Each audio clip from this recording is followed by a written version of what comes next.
আসসালামু আলাইকুম। স্ক্রিনে দেখতে পাচ্ছেন তাল গাছের সাইজ মানকচু গাছ। তাল গাছের কথাটা বলার কারণ আছে, এই ভিডিওটা হচ্ছে আনফর্চুনেটলি হঠাৎ করা, কারণ এটা আমার প্রজেক্ট না। স্বাভাবিক মানকচু আমি ছোটোবেলা থেকে এত বেশি এত সুন্দর গাছ বা এত ভালো আমি ভেবে দেখি না, কারণ এটা স্বাভাবিকভাবে আমাদের এলাকায় যদি বলেন বা এটা সবাই এরকমই করে যে পরিত্যক্ত বা আপনার আধা ছায়াযুক্ত বা ছায়াযুক্ত জায়গা যেখানে সেইখানে লাগায় মানুষ, কারণ এটাই দীর্ঘদিন একটা সময় লেগে যায়। দীর্ঘদিন বলতে মনে করেন আপনার 1 বছর যাবত লেগে যায় একটা কচু রেডি হইতে। তারপরও আলহামদুলিল্লাহ এটা অনেক ভালো দাম থাকে বা এটা খুবই কম উৎপাদন, কারণ অত বেশি কেউ করে না, যেহেতু 1 বছর একটা জায়গায় ফেলে রাখা লাগে, যার জন্য এভাবে মানুষ করে না। তো এটা এই যে আঙ্কেল এখানে লাগাইছে, আমার এক পাশের এক আঙ্কেলের, উনিও লাগানোর কারণ দেখতে পাচ্ছেন এখানে গাছ আছে। এই গাছের ছায়াটা কিছু ওনার জমিতে পড়ে, তো এই সাইডে যেহেতু ছায়া, যেখানে গাছগুলো দেখছেন উনি এই সাইডে রোপণ করছেন। ওনার ফ্রন্ট সাইডে দেখতে পাচ্ছেন পিছনে আর কি এখানে এখনও কিছু নেই, উনি হচ্ছে কফি রোপণ করবে যতটুকু জানতাম। তো এইটা হচ্ছে আপনার তেমনের কোনো পরিচর্যা লাগে না, তেমন সারের প্রয়োজন হয় না। আর বিশেষ করে আপনারা অনেকেই কমেন্ট করেন যে ভাই আমার এখানে ছায়া জায়গা, আমার এখানে তেমন রোদ পড়ে না।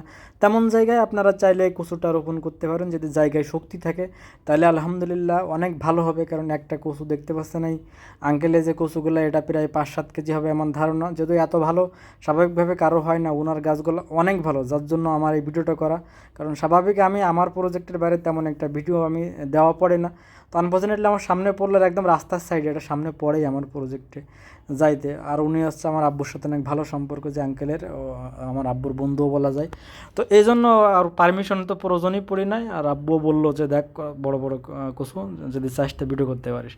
তো এই জন্য আর কি, যেহেতু আঙ্কেলের উনি কিছু বলবেও না বা এই জন্য করা, কারণ আমি আসলে কারো কথা শুনতে পছন্দ করি না, যার জন্য আমি অন্য কারো প্রজেক্টের ভিডিও করার চেষ্টাই করি না। দেখতে পাচ্ছেন এখানে নিচে কিন্তু আবার ড্রেন, মানে এই সাইডে আমাদের পানিগুলো সরে, আমাদের এলাকার পানি।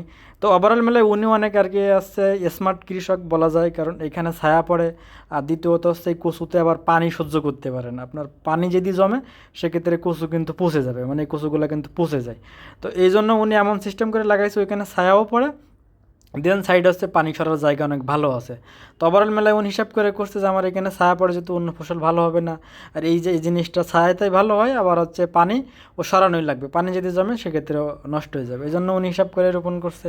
তো আলহামদুলিল্লাহ অনেক ভালো হয়েছে। তো আপনাদের যাদের ছায়াযুক্ত জায়গা আছে তারা আপনারা চাইলে এই মান কচুটা রোপণ করতে পারেন, কারণ এর কিন্তু বাজারে যথেষ্ট চড়া দাম থাকে। 100 টাকার নিচে আমার মনে হয় না কেজি হবে, 100 টাকার উপরেই হওয়ার সম্ভাবনা বেশি আছে।